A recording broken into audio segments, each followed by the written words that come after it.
আমরা দেউচাপাচামির প্রস্তাবিত কয়লা খনির কথা আপনাদের আগেই জানিয়েছিলাম। জেলা শাসক বিধান রায়, রাজ্যসভার এমপি শামিরুল ইসলাম, পুলিশ সুপার শ্রী আমনদীপ সহ অন্যান্য আধিকারিকরা দাঁড়িয়ে থেকে রাতের অন্ধকারেই মাটি খনন কাজ শুরু করেছিলেন মোহাম্মদবাজার ব্লকের চাঁদা মৌজা থেকে। কিন্তু মূল সমস্যা হয়ে দাঁড়িয়েছিল ওই এলাকায় প্রায় 920টির মতো মহুয়া এবং অর্জুন গাছ। তারা সেই অবস্থায় বলা চলে দাঁড়িয়েছিল লম্বা হয়ে। এত বড় প্রকল্পের বাধা বলতে এই গাছগুলোই ছিল। কারণ কি? কারণ এই গাছগুলোর সঙ্গে জড়িয়ে ছিল মানুষের আবেগ। এই গাছগুলিকে কেটে দিলে তাদের আবেগে আঘাত লাগতো। সেই কারণে রাজ্য সরকারের নির্দেশে জেলা প্রশাসন একটি ব্যবস্থা নিয়েছে। কি ব্যবস্থা? যেটুকু আমরা জানতে পাচ্ছি যে যেমন মানুষজনকে, ওই এলাকায় বসবাসকারী মানুষজনকে যেমন প্রতিস্থাপন করা হবে বা পুনর্বাসন দেওয়া হবে অন্য জায়গায়, সেভাবে এই মহুয়া এবং অর্জুন গাছগুলিকেও পুনর্বাসন দেওয়া হবে। অর্থাৎ গাছ কাটা হবে না। মানুষের ভাবাবেগকে গুরুত্ব দিয়ে গাছ না কেটে গাছকে অন্যত্র সরিয়ে নিয়ে যাওয়া হবে। আমরা দেখেছি বিদেশে, বিশেষ করে ইউরোপের বেশ কিছু দেশে সেখানে গাছকে কাটা হয় না, গাছকে প্রতিস্থাপন করা হয়। আমরা যেটুকু জানতে পারছি যে গাছ স্থানান্তর বিশেষজ্ঞ রামচন্দ্র আপ্পারিও তাকে আনা হয়েছে এবং খড়গপুর আইআইটির অনুমোদিত একটি সংস্থা এই গাছ প্রতিস্থাপনের কাজ শুরু করেছে।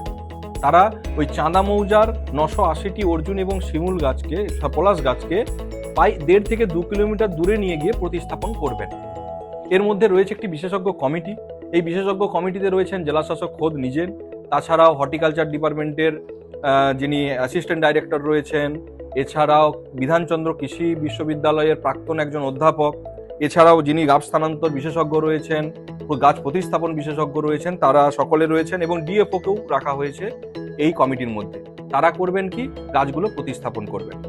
এই গাছ নিয়ে মানুষজন, স্থানীয় বাসিন্দারা কিছু বিরোধিতা শুরু করে। তারা বলেন এই গাছগুলোর সঙ্গে আমাদের ধর্মের আবেগ জড়িয়ে রয়েছে, আমাদের দীর্ঘ বছর ধরে এই গাছগুলো এখানে রয়েছে, ফলে গাছ কাটা যাবে না। তারই পরিবর্তন স্বরূপ এই ব্যবস্থা নিলে জেলা প্রশাসন। আজকে তো দেখলেন এখানে আমরা যেটা রাজ্যের মাননীয় মুখ্যমন্ত্রী নির্দেশ দিয়েছিলেন তার ভাবনা এবং পরিকল্পনায় যে আমাদের যে প্রস্তাবিত যে কোল ব্লক, যেখানে আমাদের প্রথম ফেজের ক্ষেত্রে আমরা বলছি যে 326 একর ম্যাপ অনুযায়ী, তার তো আমাদের তার প্রাথমিক যে কাজ ওভারবার্ডেন রিমুভাল, কলের ওপরের স্তরে যে ওভারবার্ডেন আছে ভ্যাসেল স্তর, সেটার কাজ শুরু হয়েছে এবং তার সাথে সাথে এখানে এই প্রস্তাবিত জায়গায় আমাদের 980টি আমাদের গাছ আছে। এই গাছের মধ্যে আমাদের মহুয়া গাছ আছে, তারপরে আমাদের অর্জুন গাছ আছে, আমাদের মুরগা গাছ আছে, একটা শিরীষ গাছও আছে। এই গাছগুলি আমাদের কাছে চ্যালেঞ্জ। রাজ্যের মাননীয় মুখ্যমন্ত্রী বলেছিলেন যে একজন মানুষকে উচ্ছেদ হবেন না, কোনো জঙ্গল নষ্ট হবে না, কোনো গাছ নষ্ট হবে না, সব কিছু যেভাবে মানে প্রকৃতি যেভাবে এখানে সাজিয়ে রেখেছে ঠিক সেইভাবেই থাকবে। তারই ফলশ্রুতি হিসেবে আজকে আমরা ট্রান্সলোকেশন অর্থাৎ গাছের যে প্রতিস্থাপন, সেই প্রতিস্থাপন আমরা করলাম। আজকে দিয়ে আমরা শুরু করেছি। আপনারা দেখবেন এখানে সারি সারি পিট কাটা আছে, প্রায় প্রত্যেকটা পিট হচ্ছে 9-10 ফুট লম্বা আছে, 5 ফুট 6 ফুট করে চওড়া আছে, আমাদের 5 ফুট 5.5 ফুট করে ডিপ আছে। এখানে ট্রিটমেন্ট করে এটা করা হচ্ছে। যেখানে গাছ আমাদের বিশেষজ্ঞরা আছেন এবং আমাদের আরেকটি সহায়ক জিনিস রয়েছে যে আমাদের এডিএম এলএ যিনি আছেন তিনি নিজেই হর্টিকালচারিস্ট, তিনি গবেষণা করেছেন, এই হর্টিকালচার তার সাবজেক্ট ছিল এটা।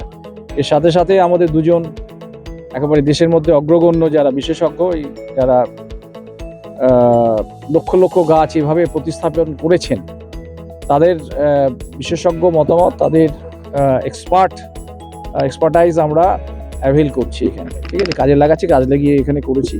এখানে মূলত গাছের মাটির গোড়া প্রথমে নরম করা হবে, তারপর সেই হরমোন থেরাপি প্রয়োগ করা হবে যাতে গাছগুলো মারা না যায়। গাছের ফাঙ্গাস রুখতে বিভিন্ন কপার জাতীয় কিছু যে ট্রিটমেন্ট থাকে বিশেষজ্ঞদের, সেই ট্রিটমেন্ট করা হবে, তারপর গাছগুলো প্রতিস্থাপন করা হবে। আমরা যেটুকু জানতে পারছি, খড়গপুর আইআইটি যে সংস্থা অনুমোদন পেয়েছে তাদের দাবি যে আমরা এভাবে গাছ প্রতিস্থাপন করলে 80% গাছ এখন পর্যন্ত কিন্তু বেঁচে গিয়েছে, মারা যায়নি, অর্থাৎ সাফল্যের দিকের কথাই বলছে। তার মানে দেউচাপাচামি প্রস্তাবিত যে কয়লা খনি, তার কাজ একেবারে দ্রুত গতিতে চলছে। কি বলেছিলেন মুখ্যমন্ত্রী? যে এশিয়া মহাদেশের সর্ববৃহৎ কয়লা খনি হচ্ছে দেউচাপাচামি।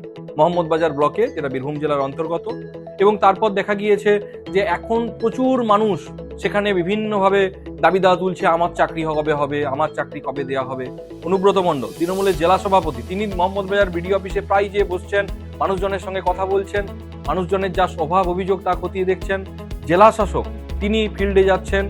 আমরা দেখেছি যে দেউচা পাচামি প্রকল্প শুরুর দিন থেকে আজকের দিন কতটা কাজে গটিয়ে এসেছে। তারা বলছেন যে এই এলাকায় প্রায় 1 লক্ষ মানুষের চাকরি হবে, সরকারি এবং বেসরকারি সমস্ত মিলিয়ে 1 লক্ষ মানুষের চাকরি হবে। বলা চলে বীরভূম শুধু নয়, গোটা রাজ্যের ভোল পাল্টে যাবে। গোটা বিশ্বে যে কটা বড় বড় কয়লা খনি রয়েছে তাদের মধ্যে এই দেউচা পাচামি গোটা বিশ্বের 2য় বৃহত্তম কয়লা খনি হবে বলেই দাবি করছেন মুখ্যমন্ত্রী। ফলে বীরভূমের রাজনৈতিক প্রেক্ষাপট যতটা না বদলাচ্ছে, তার থেকে শিল্প মানচিত্রে প্রেক্ষাপট অনেকটাই বদলে যাচ্ছে, তা বলার অপেক্ষা রাখে না। প্রথমে মাটি খনন, পাথর উত্তোলন, এরপর গাছ প্রতিস্থাপন। মানুষের যেমন পুনর্বাসন হবে, গাছেদেরও পুনর্বাসন হবে। আমরা নজর রাখছি মোহাম্মদবাজারের সেই চানা মৌজার দিকে। আর আপনারা নজর রাখুন দ্য সহজ পাঠের পর্দায়। দ্য সহজ পাঠ, সহজ কথা, সঠিক তথ্য। দ্য সহজ পাঠ, সহজ কথা, সঠিক তথ্য।